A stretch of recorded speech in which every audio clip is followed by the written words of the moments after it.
തുടക്കം മുതൽ അപഹാസ്യമായി നടന്നുവന്ന ആശമാരുടെ സമരം അവസാനിക്കുന്നതും ആളുകളിൽ ചിരി പടർത്തിക്കൊണ്ടാണ്. രാപ്പകൽ സമരം അവസാനിപ്പിക്കുന്നതിന്റെ ഭാഗമായി ഇന്ന് സംഘടിപ്പിച്ച സമര പ്രതിജ്ഞാ റാലിയുടെ ഉദ്ഘാടകൻ പ്രതിപക്ഷ നേതാവായ വി.ഡി. സതീശനായിരുന്നു. എന്നാൽ രാവിലെ തന്നെ കാര്യമായ പണിയൊന്നും വേറെ ഇല്ലാത്തതുകൊണ്ടോ മറ്റ് ചടങ്ങുകൾക്ക് ആരും വിളിക്കാത്തതുകൊണ്ടോ ഒക്കെയാകാം രാഹുൽ മാങ്കൂട്ടത്തിൽ സമരപ്പന്തലിലെത്തിയിരുന്നു. തന്നെ സംബന്ധിച്ച ആശാവർക്കർമാരുടെ സമരം വൈകാരികതയുള്ള ഒരു വിഷയമാണെന്നും MLA എന്ന നിലയിൽ നിയമസഭയിൽ ആദ്യമായി അവതരിപ്പിച്ച അടിയന്തര പ്രമേയം ആശാവർക്കർമാർക്ക് വേണ്ടിയുള്ളതായിരുന്നു എന്നുമായിരുന്നു മാധ്യമങ്ങളെ കണ്ടപ്പോൾ രാഹുൽ പറഞ്ഞത്. 1 ലിറ്റർ വെളിച്ചെണ്ണയുടെ വില പോലും വേതനമായ ആശമാർക്ക് ലഭിക്കുന്നില്ലെന്നും രാഹുൽ കുറ്റപ്പെടുത്തിയിരുന്നു. ഈ ഡയലോഗ് എല്ലാം അടിച്ച ശേഷം രാഹുൽ സ്ഥലത്ത് നിന്ന് പെട്ടെന്ന് മടങ്ങിപ്പോവുകയും ചെയ്തു. അതിന് പിന്നാലെയാണ് പ്രതിപക്ഷ നേതാവ് വേദിയിലേക്ക് എത്തിയത്. പിന്നീട് അദ്ദേഹത്തിന്റെ വകയും ചില തമാശകൾ ഉണ്ടായിരുന്നു. UDF അധികാരത്തിലെത്തിയാൽ ആദ്യത്തെ മന്ത്രിസഭാ യോഗത്തിൽ തന്നെ ആശമാരുടെ ആവശ്യത്തിൽ തീരുമാനം എടുക്കുമെന്ന് വി.ഡി. സതീശൻ പറഞ്ഞു. കഴിഞ്ഞ ദിവസം കിട്ടിയ 33 രൂപ നക്കാപ്പിച്ച കിട്ടിയാണ് ആശമാർ മടങ്ങുന്നതെന്നാണോ വിചാരിക്കുന്നത്? ഈ സമരം കേരളത്തിന്റെ വിവിധ ഭാഗങ്ങളിലേക്ക് പടരുമെന്നതിൽ സംശയമില്ല.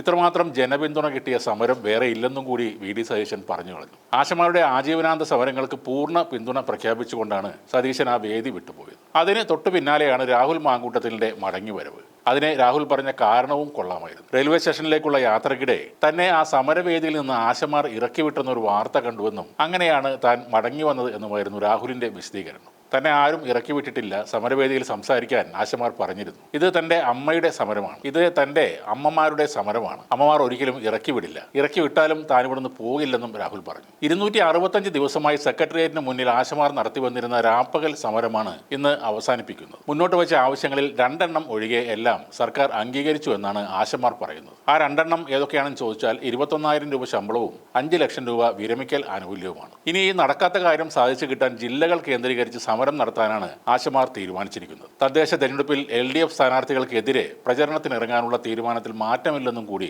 സമരസമിതി പറഞ്ഞിട്ടുണ്ട്. കൂടാതെ ഈ സമരം 1 വർഷം തികയുന്ന 2026 ഫെബ്രുവരി 10 തിരുവനന്തപുരത്ത് മഹാപ്രതിഷേധ സംഗമം നടത്തുകയും ചെയ്യും. ഈ സമരത്തേക്കാൾ വലിയ കോമഡിയായത് കോൺഗ്രസ് നേതാക്കളുടെ ഒളിച്ചുകളിയാണ്. പ്രതിപക്ഷ നേതാവ് വി.ഡി. സതീശൻ എത്തുന്നതിന് മുമ്പ് സെക്രട്ടേറിയറ്റിന് മുന്നിലെ ആശാപ്രവർത്തകരുടെ സമരവേദിയിൽ നിന്ന് ഇറങ്ങിപ്പോകുന്ന രാഹുൽ മാങ്കൂട്ടത്തിൽ വല്ലാത്തൊരു കാഴ്ച തന്നെയായിരുന്നു. പിന്നീട് സതീശൻ വേദിയിൽ നിന്നും പോയ ശേഷം മടങ്ങി വന്നത് അതിലും വലിയ ദുരന്ത കാഴ്ചയായി മാറി. ക്ഷണിക്കാതെ ആശാസമരവേദിയിലെത്തിയ രാഹുൽ മാങ്കൂട്ടത്തിൽ അവിടെ ഉണ്ടെങ്കിൽ ഈ പരിപാടിയിൽ പങ്കെടുക്കില്ലെന്ന് സതീശൻ സമരസമിതിയെ അറിയിക്കുകയായിരുന്നു എന്നും റിപ്പോർട്ടുണ്ട്. രാഹുൽ എത്തിയതിൽ വലിയ അതൃപ്തി പ്രകടിപ്പിച്ച സതീശൻ ആ കാരണം കൊണ്ട് തന്നെ വേദിയിലെത്താൻ തയ്യാറായിരുന്നില്ല. തുടർന്ന് രാഹുൽ പോയതോടെയാണ് ചടങ്ങിലെത്തിയ ആശകളുടെ സമരപ്രതിജ്ഞ റാലി ഉദ്ഘാടനം ചെയ്തത്. എന്നാൽ രാഹുൽ ഈ കാര്യങ്ങളെല്ലാം നിഷേധിക്കുകയാണ്. ഞാനിവിടെ ഉണ്ടെന്ന് അറിഞ്ഞിട്ട് തന്നെയല്ലേ പ്രതിപക്ഷ നേതാവ് ഇങ്ങോട്ട് തിരിച്ചത്? അദ്ദേഹം ഇവിടെ ഉദ്ഘാടകനാണെന്ന് അറിഞ്ഞിട്ട് തന്നെയല്ലേ ഞാനിവിടെ വന്നത്? നിങ്ങൾ അദ്ദേഹത്തെ വില കുറച്ച് കാണാൻ നിൽക്കേണ്ട, ഈ സമരത്തെപ്പറ്റി ഞങ്ങൾക്ക് നല്ല ബോധ്യമുണ്ടെന്നായിരുന്നു രാഹുൽ പറഞ്ഞത്. രാഹുൽ മാങ്കൂട്ടത്തിൽ വിചാരിക്കുന്നത് തന്നെ എന്തോ വിശിഷ്ട അതിഥിയായിട്ടാണ് ഈ ആശാവർക്കർമാർ ക്ഷണിച്ചത് എന്നാണ്. എന്നാൽ ആശമാരുടെ നേതാവ് ഇതിനെക്കുറിച്ച് പറഞ്ഞത്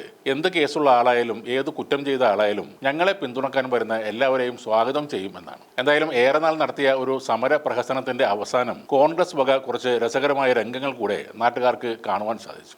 MLAയും പ്രതിപക്ഷ നേതാവും നടത്തിയ വേദിയിൽ കയറിയും ഇറങ്ങിയുമുള്ള ഒളിച്ചുകളി കേരള രാഷ്ട്രീയത്തിലെ ഒരു പുതിയ ഐറ്റം തന്നെയാണ്.